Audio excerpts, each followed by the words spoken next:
All right. Well, thanks everybody for logging on this morning or this afternoon, depending on where you're at.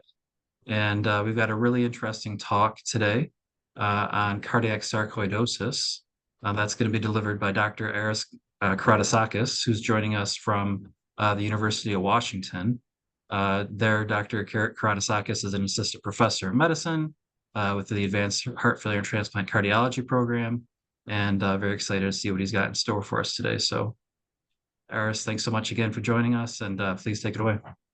Thank you for having me, Michael, and thanks for the introduction. Thank you for the really concerted effort to pronounce my name like you did. You did a fantastic job. So I think we only have 30 minutes for this, so I'll just try to keep it sort of with some celerity here.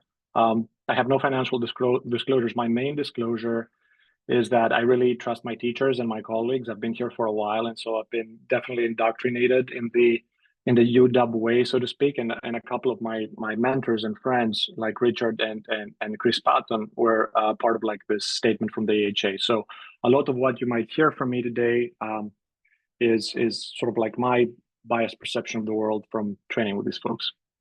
The other thing that's important to mention is this is sort of in a context of lack of randomized data, which I'm sure many of you are aware as a problem in this space. So take everything with a grain of salt. The objectives are to demonstrate the challenges and uncertainty inherent in the diagnosis of cardiac sarcoidosis, especially isolated cardiac sarcoid, to emphasize specific caveats associated with the state-of-the-art multimodality imaging in cardiac sarcoid, as well as the importance of tissue diagnosis, and to share a framework for therapy while acknowledging that there's a positive high-level randomized data in this space. So let's start with a case. It's a real case with some of the details altered. This is a 55-year-old guy. He has hypertension. He has a flutter. He got ablated a couple of times. His EF was previously preserved. He has moderate pulmonary hypertension and worsening ascites, worsening edema. So people are working him up. He gets more flutter, gets a cardioversion, and during the TEE, it shows that his EF has dropped. Perhaps not a surprise. He's in flutter. His EF is now 40%. But he returns about a month later with more arrhythmia. He's admitted at the outside hospital and gets a cardioversion, which is unfortunately complicated by a stroke. Then he's found to be in florid heart failure, needs dobutamine, gets a bunch of diuresis. They do a workup and they have a concern for constrictive versus restrictive cardiomyopathy. So they send them over to your institution to get further workup. And so they sent him over with an angiogram, which I'm not showing you, but it was pretty non-obstructive. And then this right heart cath, which shows very abnormal findings. I mean, there's elevated filling pressures. There may or may not be a dip and plateau. Who knows if there's a concordance or discordance. We can't really see the top. Doesn't really matter. It looks like a pretty bad heart. And like at every institution, you repeat an echocardiogram, which is done on inotropes, and you find that, interestingly, the LV isn't that dilated. And it does look like there's biatrial dilation. I'm not showing this to you here, but there's elevated PA pressures and biventricular filling pressures, and there's original wall motion abnormality as well.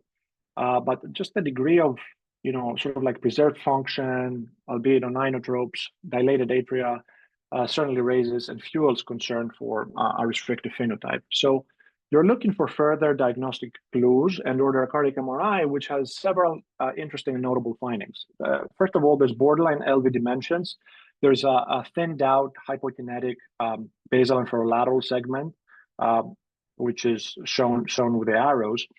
And that corresponds to a region of LGE in the bottom right panels. There's also relatively mild hypertrophy of the septum, along with significant amount of patchy midwall LGE in the bottom right panel. And not shown here, there was also a comment about bilateral mediastinal and hilar lymphadenopathy. There was no edema, and there was no findings to suggest pericarditis. And so the constellation of these findings is literally read by the radiologist as possibly suggestive of cardiac sarcoidosis, including quote-unquote burnt-out segment in the inferolateral wall. Of course, the patient did not forget to read the textbook, went on to develop some evidence of conduction system disease, granted not AV block, but rather sinus node dysfunction with junctional and retrograde conduction. So At that point, the team is quite concerned that there may be sarcoid going on, sends the patient down for an inflammation study. And so you can see FDG PET with rubidium. Rubidium perfusion is at lines 1, 3, 5, and 7, and the FDG studies lines 2, 4, 6, and 8. And you can see that there's a small region of reduced perfusion, which is in the basal and lateral wall, similar to where the LG was, along with this like kind of hazy, soft, not very intense FDG uptake involving the basal and ferolateral and the interseptal segments as well. So not extremely compelling. This is kind of like what the lymph nodes look like. Again, it was kind of, not super avid. If you have seen the studies before, the observers here will also notice that there's a kidney missing, but that's not related to the case, I promise. So the team didn't give up, and they got biopsies done. Granted, the patient needed to go down for a device anyway. So while he was down in the EP lab, they got a voltage-guided biopsy, which was bland. And after they were done with that, they sent the patient for an EBUS guided lymph node biopsy as well. And long story short, all of it was pretty unexciting. The lymphocytes in the BAL were low. The CD4 to CD8 ratio was not necessarily supportive of cardiac sarcoid. So with that in mind, think about this case and think about what would you do next. And we can circle around at the end of the presentation. Would you say that the biopsies probably missed it? You should start prednisone for presumed cardiac sarcoid anyway. Would you repeat an endomyocardial biopsy, maybe go for an LV biopsy? Would you send the patient for a mediastinoscopy for further mediastinal lymph node sampling? Would you do genetic testing because you're suspecting hereditary cardiomyopathy? Or would you just say no further workup, no immunosuppression, this is some sort of like garden variety cardiomyopathy, and you just treat them with guideline-directed medical therapy? And I seriously encourage you to think about what you do here, because I think these cases are very interesting. I'm just going to quickly go through this because, frankly, I don't understand half of the things on this slide, right? The pathogenesis and pathophysiology of sarcoid is unclear. What seems to be partially clear is that there's probably an environmental trigger along with some genetic and epigenetic factors. There is a close sort of described relationship with HLA-2 alleles, and there's like a clear familial predisposition. And that results in dysregulated T cells that result in macrophage and epithelial cell sort of like recruitment. Granuloma formation and fibrosis, which is the sort of like underpinning pathologically of the condition. The prevalence of systemic sarcoidosis in the United States is about 35 cases per 100,000. There are discrete groups that have more sarcoid. Women have more sarcoid, and Black Americans, among other groups, have a substantially high prevalence. And when it comes to cardiac sarcoid, there's this extremely interesting phenomenon of like a very sharp increase over the past 20, 30 years. For example, in Finland, there's been a 20-fold increase in the number of cases, and that's naturally felt to be largely a result of better detection rather than true incidence. Although there are a lot of controversies about that too. The way it presents outside of the heart is typically in the lungs and the thoracic lymph nodes, which it affects about 90% of the time. And very interestingly, one of the main ways that these people come to healthcare is that they get an X-ray done or a CT done for another reason, and then they have like bilateral hyaluronidenopathy and like reticular opacities and stuff like that. And that's how many people are diagnosed. They can have cough, dyspnea, systemic symptoms like fevers, weight loss, an inflammatory phenotype, and so on and so forth. But it can affect any part of the body. I'm sure a lot of people have seen pictures like that in textbooks, but it's difficult to see, really pathognomonic rashes in clinical practice, at least in my experience, but it affects the skin about 20, 25% of the time. And there are pathognomonic syndromes. And it affects the eyes quite a bit, 10 to 20% of the time. Usually with uveitis, clinically patients have dry eyes and so on and so forth, but all eye structures can be affected. What that means from a practical standpoint, if you're a heart failure physician taking care of these patients, is that the way I practice is I get a high-res CT for all cases of suspected cardiac sarcoid to look at the chest. And then if there's any adenopathy or sort of parenchymal abnormality, I immediately refer to pulmonary, both for diagnosis, but also for longitudinal follow-up. The other thing that I do is that I have a very low threshold to refer for a baseline eye exam, pretty much for all patients, as well as longitudinal screening if it's needed. And importantly, and we'll talk about this later, when we get an FDG PET at UW, you basically get a whole mid-body test that includes, anything from the neck down to the groins, to look for other spots that may have inflammation as it pertains to sampling. Now, enough about lungs and eyes. When you should you suspect cardiac involvement? I'm sure a lot of you already know this, but the trifecta of concern for cardiac sarcoid is unexplained high-grade AV block, especially in a patient less than 60 years old, which is the first manifestation in about 45% of cases of clinical cardiac sarcoid. Ventricular tachyarrhythmias, again, unexplained VT, which happens to be the first manifestation about 35% of cases of clinical cardiac sarcoid, and cardiomyopathy, often with regional wall aneurysms, classically with basal septal thinning, which is actually the least common manifestation of clinical cardiac sarcoid. But the word clinical is important here because oftentimes you will get patients with imaging findings, but no apparent clinical cardiac involvement, especially when people start snooping around for patients with extracardiac diagnosis. So, this is a little bit controversial, but what the most recent sort of consensus is that cardiac involvement in systemic sarcoid is more common as an asymptomatic imaging finding, which happens about 20% of the time, and about 5% of the time it's clinically manifest. And I can tell you that certainly is my experience here. I mean, you get a lot of referrals for people that have abnormal imaging findings, but not necessarily a lot of cardiac symptoms. And this brings us to probably the most prominent controversy in this space, which is how common is isolated cardiac involvement? Do all these patients that work in your office with abnormal MRIs and PET findings, do they have isolated cardiac sarcoid? And you'll see different numbers for this. For example, the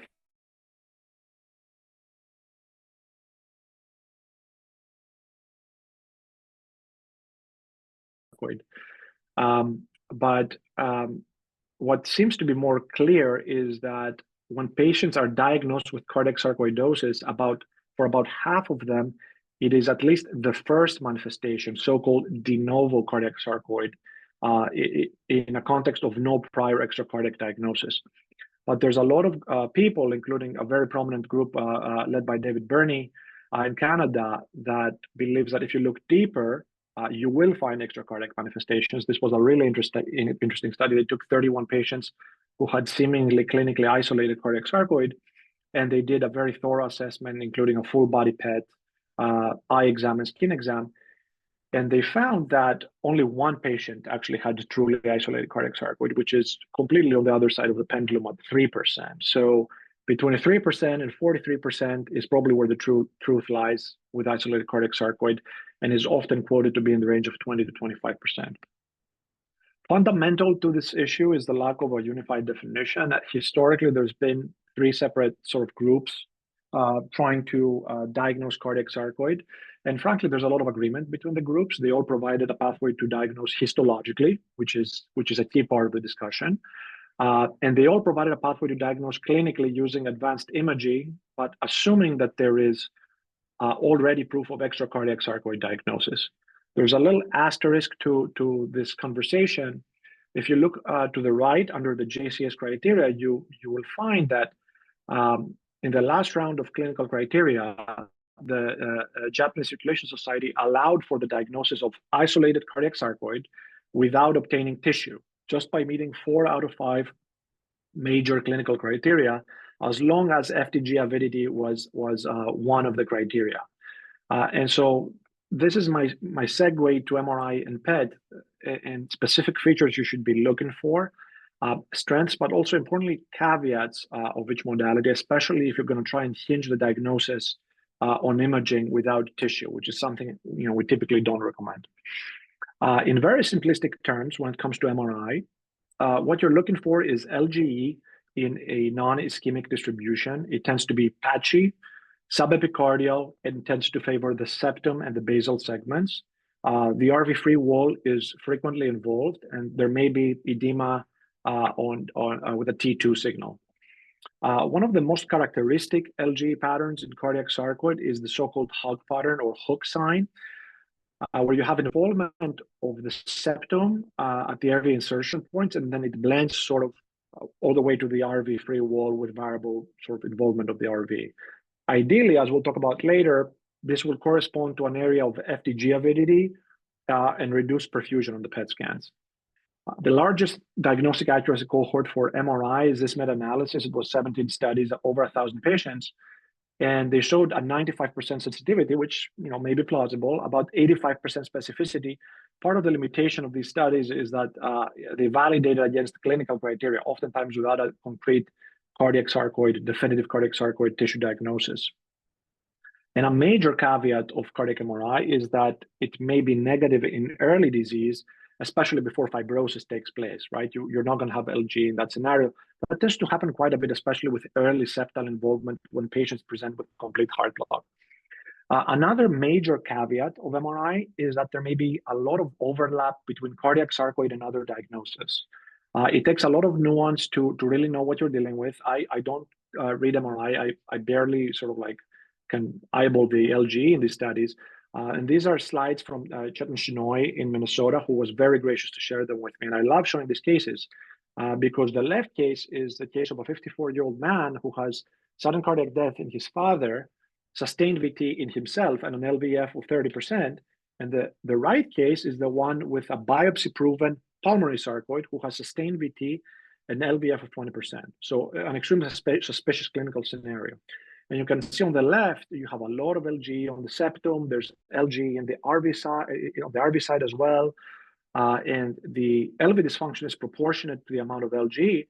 Whereas on the right case, the one with the biopsy-proven extracardiac sarcoid, the degree of LV dysfunction seems out of proportion to the LG, which is mostly mid-myocardial in the septum. And there's a ton of LG laterally. And it doesn't seem to affect the RV as much. And so, lo and behold, the patient on the left was the patient that was found to have cardiac sarcoid on explant heart pathology, which is unfortunately quite common with cardiac sarcoid. And on the right, the patient actually had genetic cardiomyopathy with a pathogenic filament C variant. So I love those cases. I mean, these are fascinating. Another thing that is really important to mention is that there's actually no pathognomonic pattern that you can just say, okay, the MRI looks like this, it's definitely sarcoid. For example, there's huge overlap with giant cell myocarditis. It basically looks identical. Granted, there's a lot of people that feel that giant cell myocarditis and sarcoid may actually be on the spectrum of the same condition. But overall, just remember that there does not seem to be a slam dunk pathognomonic pattern that you can just say, I just diagnosed sarcoid based on this MRI. Moving on to FDG PET, because we're short on time. The basic premise of FDG PET, as you guys know, is that in inflammatory cells, glucose enters the cells via GLUT1 and GLUT3 transporters, which work around the clock. But in myocytes, glucose enters the cell via GLUT4, which is an insulin-dependent channel. So you can theoretically manipulate that to your advantage when you can turn the transporter off, essentially ask the heart to not take up any glucose and take up fatty acids instead. And we do that with a ketogenic diet followed by a fast to isolate the myocardium from the inflammatory infiltrate that we're trying to show. There was supposed to be a picture of an egg here. There you go. So again, FDG, including a whole body scan, is a great test because you can number one, look for areas of myocardial FDG avidity with reduced perfusion. That's the so-called perfusion metabolism mismatch, as well as areas of extracardiac uptake to potentially sample, right? And when you do have that patchy multifocal FDG metabolism perfusion mismatch and extracardiac uptake, the specificity can actually be very reasonable in the range of 80-85%. But FDG PET is definitely without caveats. The first caveat is, again, there's a lot of non-specific patterns and overlap with other conditions. For example, there's this infamous lateral uptake, which happens in a lot of cases. It can be a normal variant, can result from so-called incomplete suppression, and it can happen from a variety of pathological processes as well, including sarcoid, but also myocarditis and several cardiomyopathies, including genetic cardiomyopathy. And for example, this is a case that was shared by one of my colleagues, Graham, who is now a EP fellow here. This patient had a lot of very bright, diffuse LG uptake diffusely in the lateral wall. Turns out they had no other evidence of sarcoid, and they were a carrier of a Titin mutation, which is probably the source of their pathology. Another very common issue with FTG PET is incomplete suppression, and everyone who reads PET will know about this. Even with perfect preparation, it happens about 20% of the time. Everything comes back and is super bright. There's FTG uptake everywhere. It would be the worst inflammation of all time. And most people are in tune with this, right? They wouldn't call this a positive study. They'll say suspicious for incomplete suppression. But the real danger is that if you don't bring a patient back nicely suppressed to show what's going on underneath, you might miss something. And so the cases on the right exemplify this nicely. This is what it looks like with incomplete suppression, but you remain suspicious because there's nodes in the top figure there labeled B in the hilum, and then when they do suppress, they find that there is patchy FTG uptake, and the bottom case was actually an aortic valve infection case, so a different scenario, but the point I think is well made. People have tried different things to resolve this issue. You can do longer fasting periods. Some programs give heparin routinely. I know that Yale is a very large nuclear program, so I'd be curious down the line to ask you guys what you do over there. At UW, what we do is we do a 24-hour diet. If it doesn't work, we go to 48 hours, basically, and that seems to resolve it most of the time. I'll just skim through this. There's a lot of people that are interested in finding more specific markers of inflammation, like somatostatin analogs, et cetera. All of these are in the pipeline, but they don't seem ready for prime time yet. The most important caveat of FTG PET, and I hinted to this before, is that we're increasingly recognizing that you can have FTG avidity in a variety of conditions.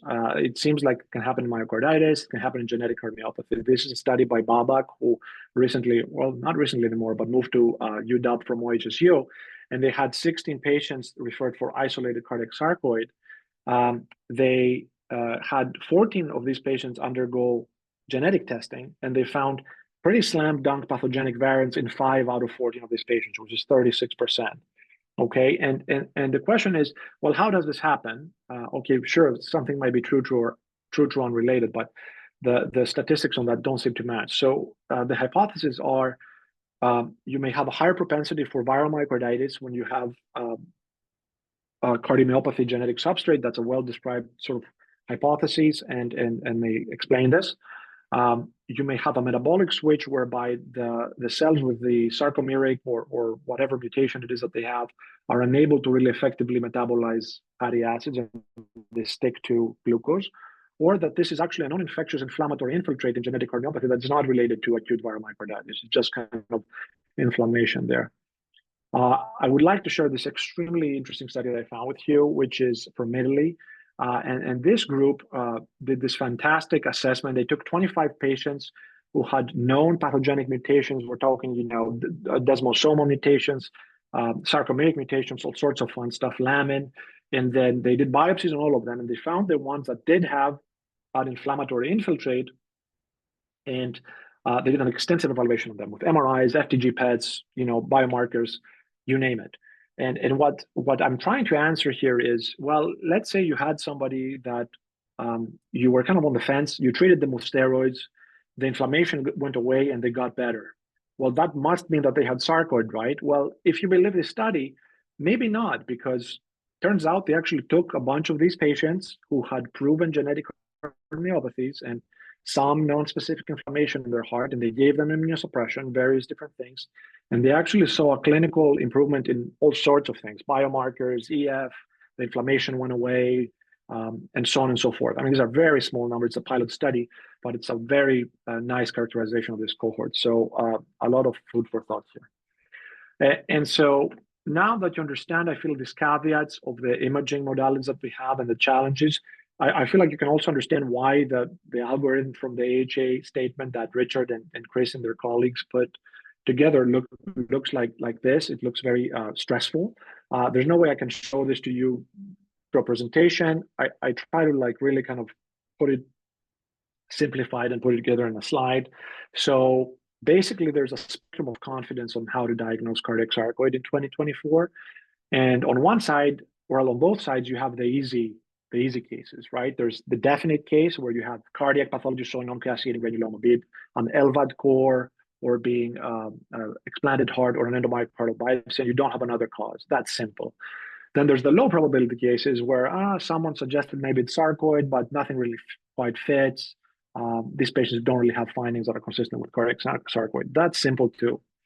Uh, the most common group that I find myself trying to make my patients fit into is the so-called highly probable group, where you have all four of extracardiac sarcoid, you have clinical findings that are consistent with sarcoid, you have positive imaging, and you have excluded other causes, including oftentimes genetic cardiomyopathy. And that's a group that I really try to get my patients to fit into if I can't find sarcoid in the endomyocardial biopsy. And then the most difficult group is probably the probable group, where you may or may not have some extracardiac sarcoid, but something doesn't quite fit. Maybe the MRI fits or the PET doesn't, maybe vice versa, but it just isn't like, all the criteria are met to make you really highly probable. And that's important because you would generally treat for definite and highly probable if they have symptoms. But you wouldn't treat for low probability, but the probable group is stuck in this sort of like risk-benefit conversation, which is kind of gray and always makes things, more confusing for everybody, right? And this emphasizes that if you want to make it to the clear treatment zone, you basically most of the time need to obtain tissue, unless you have, again, a pathognomonic sort of like, Hertford syndrome or something like that, that I personally have never seen. Getting tissue isn't like a trivial proposition. You'll need to make a lot of friends around the hospital. So if you try to do it on your own as a heart failure physician, you'll get a yield of about 20%. If you use guidance with imaging, or even better with voltage gating with your EP friends, maybe you'll bring it up to 50%, but that's still not ideal, right? But one thing that I learned recently, and we haven't really done that many of those here, but turns out LV biopsy isn't that dangerous of a thing. You can do it. The risk of perforation on this meta-analysis seems to be very reasonable. There may be a higher risk of stroke, which I'm not showing you, but it's something to keep in mind. But realistically, most of the time when you're trying to get a tissue diagnosis for sarcoid, you're going to go for either like a peripheral lymph node or skin, which is often not really involved early in the disease, or you're going to go for lungs. And turns out if you have EBUS guided lymph node sampling, the diagnostic accuracy for that is pretty good. It's 80%, 90%, and the complication rate is really low. And one thing that's cool is you can add BAL, and if you have a lot of lymphocytes, especially with a high CD4 to CD8 ratio over 3.5 or 4, you can have you can have that supporting your diagnosis and help you out even more. Mediastinoscopy is an option, but it's obviously more invasive. I'd like to briefly touch on treatment over the next 3 to 5 minutes, just to emphasize some things about immunosuppression. And the first thing is, you have a lot of, obviously it's a multifaceted treatment, right? You're going to give GDMT, you're going to immunosuppress, advanced therapies work pretty well, you need a large team, oftentimes you need an ICD. The thing that's important to note about immunosuppression, and this has made a profound sort of like impression on me as you're going into practice, is that you have options, but they all have side effects. I mean, I got to tell you, I haven't seen a complication from like a tissue sampling when people are trying to get a tissue from the heart or somewhere else for sarcoid diagnosis. I've certainly, in my few months practicing, I've seen complications of treatment, osteoporotic fractures, all sort of opportunistic infections. I mean, these things happen. They're just part of the deal when you immunosuppress somebody. So, my mantra is if you're going to try and immunosuppress somebody, you might as well like really go to a certain extent to try and give them an accurate diagnosis. There is a really problematic lack of clinical trials in the sarcoid space. There's only 2 trials regarding treatment that are recruiting. The CHASM cardiac sarcoid trial, which is trying to randomize patients to upfront therapy with methotrexate and prednisone versus prednisone alone. And the MAGIC-ART trial, which is looking at putting people on anakinra or standard of care. These are the ones that I know about. And the very few things we know about treatment is that, steroids work. There's some data that they work especially in complete heart block, but it's mostly empiric data, frankly. We know that higher doses than 30 or 40 milligrams daily for stable outpatients don't seem to provide any additional benefit. As you can see, you tend to get complete response or partial response, at least at that 30 to 50 milligram dose. And when you go at 50 or above, you don't really get any additional benefit. You probably get more complications. So the recommendation is to stick with 30 or 40 milligrams to start out with. Oftentimes, you'll find that when you try to taper the steroids, you will get a relapse in up to 70 or 80% of cases. And so people have tried to come up with strategies to prevent that from happening. Some people start with upfront second-line steroid-sparing agents like MMF. I use MMF mostly because, frankly, I'm more familiar with it from transplant. But probably the most common agent used as a second-line agent is methotrexate. And of course, there's growing interest in biologicals like Humira and so on and so forth, which have been previously associated with worsening heart failure. And so you have to be careful with that. But that has not really panned out in the sarcoid patients. They seem to tolerate it reasonably well, and it does seem to help. So a lot of excitement there. I don't really think I have time to go through this in detail, but basically the way it works is if you have a symptomatic patient who has FTG avidity, you start them on steroids at 30 to 40 milligrams. You repeat a PET at 3 months or 6 months down the line, and assuming that they feel better, the PET is doing better.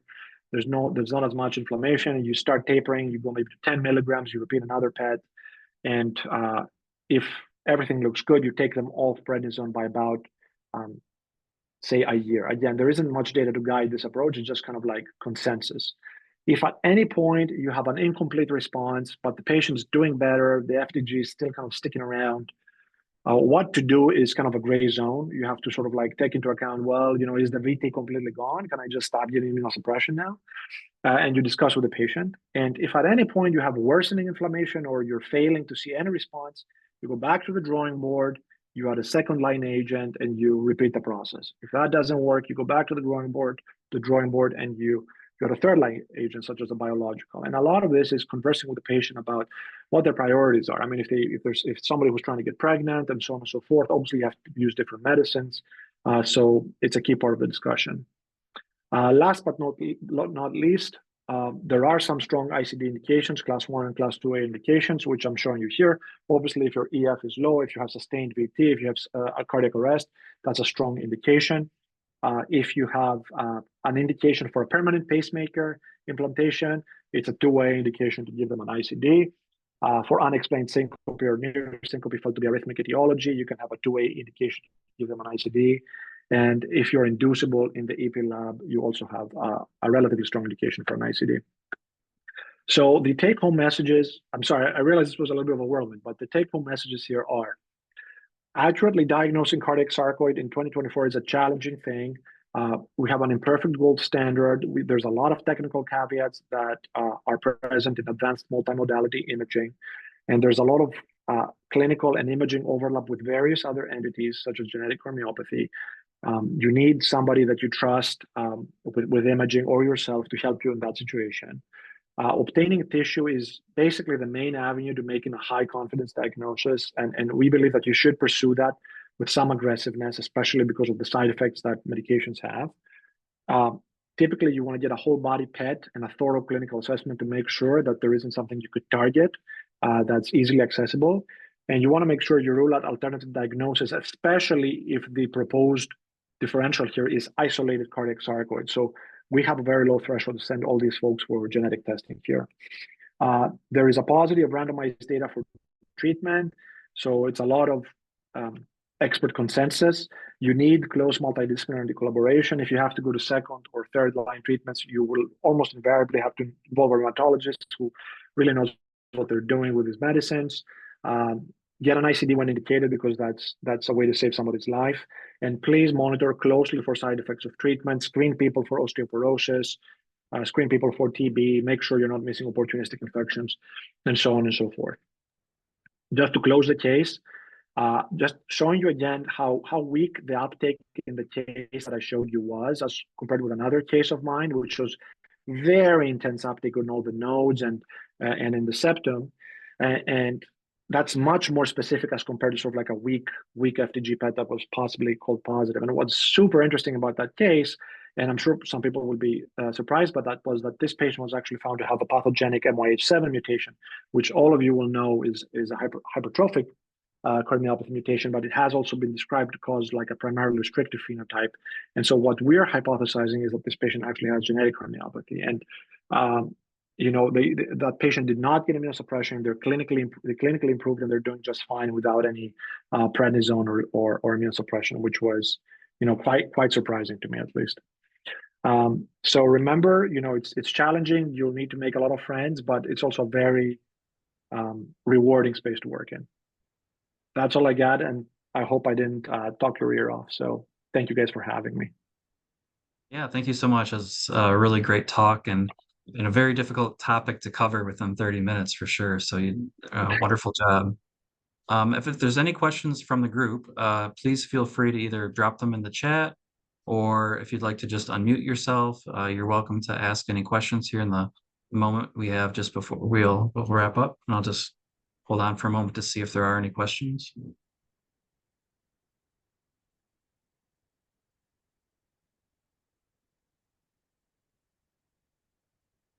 I guess the one thing I would ask is just kind of from a board standpoint, with there being so much um, I guess, lack of clarity in some of the things in the cardiac sarcoid space. What things do you think are like must knows for fellows in training that are preparing for boards for the coming cycle? Yeah, I think as you pointed out, they tend to avoid. I mean, I just took my boards. I think they tend to, without being too specific, they tend to avoid things that are like not very concretely defined in the literature. And this is definitely a space where there's some controversy. So I think if they're gonna have questions on it, they will be quite leading. They will be, they'll try to get you to diagnose it with hilar They'll try to probably show you a um, very characteristic or uncharacteristic MRI pattern or FTG pattern where there's like a lot of patchy, LGE in the septum, and they'll show you aneurysms and stuff like that, and they'll try to steer you towards sarcoid. Or they will ask a question about like maybe an ICD because I feel like that's relatively strongly indicated. But in terms of like, first line therapies, duration of treatment, treating asymptomatic patients, screening, all of that stuff, I think is like a total terra incognita, and they will probably steer away from that. So if you focus on, where you would expect the LG and the FTG and how it would look like, you'll probably get all the points and probably start all these patients on steroids basically because that's the strongest data we have. We do have a question in the chat. It says, would you send for genetic testing first or do an endomyocardial biopsy for somebody that has negative imaging but some clinical findings of isolated cardiac sarcoid? So I guess if clinically you're concerned about isolated cardiac sarcoid, would you do, but imaging's negative, would you do an endomyocardial biopsy or send for genetic testing to look for other possible causes, inflammatory Yeah, cardiomyopathy?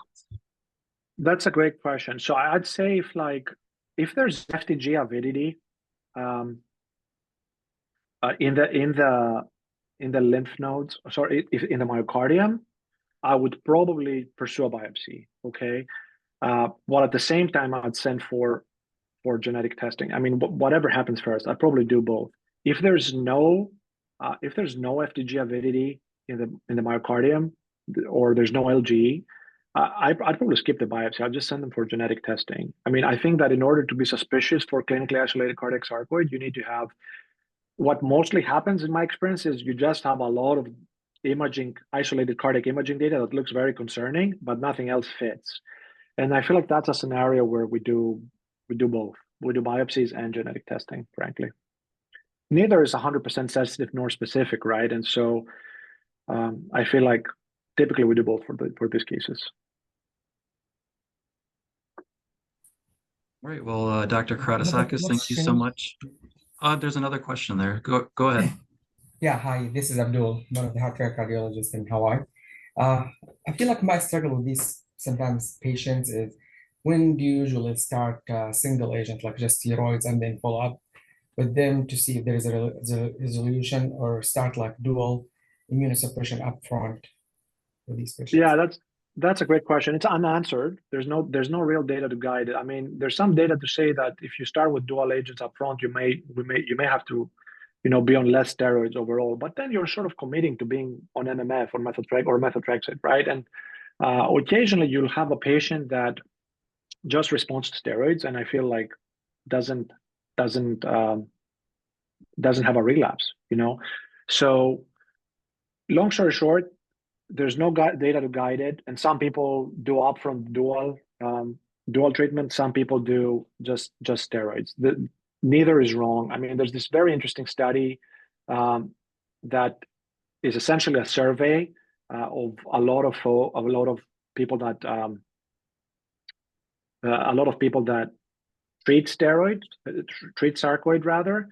And one of the questions was, I didn't show you this data, when did you consider starting a steroid-sparing agent? And about 40% of folks do both upfront, and this is sort of like a panel of experts queried, and 30% do steroid monotherapy, and they go into the second agent if they run into trouble. I usually have a conversation with the patient, and in my experience, people don't want to be on more medicines. They want to try one thing first, and then if they fail and they have side effects from the prednisone, I just quickly transition to a second agent. I hope that's somewhat helpful. Yes, Do thank you. do any of the GDMT drugs help in the treatment of sarcoid in heart failure? You know, I think if you have a low EF, you give GDMT. Now, whether or not in the setting of preserved EF, that has been shown to make inflammation go away, just putting somebody on GDMT. I don't know. It's a really interesting hypothesis. I hypothesize the answer is it probably helps, but I don't think there's any data to guide it. But if anyone has low EF, you got to put them on GDMT anyway.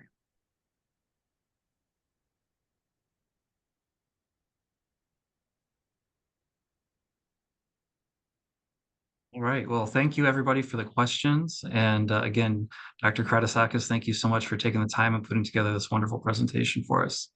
As mentioned, this will be available online on our YouTube page. So if you wanted to go back and review the slides again and all those algorithms, those will be available for your review. Thank you, everybody, and have a great rest of your week. Thanks for having me. Thanks, guys. Bye-bye.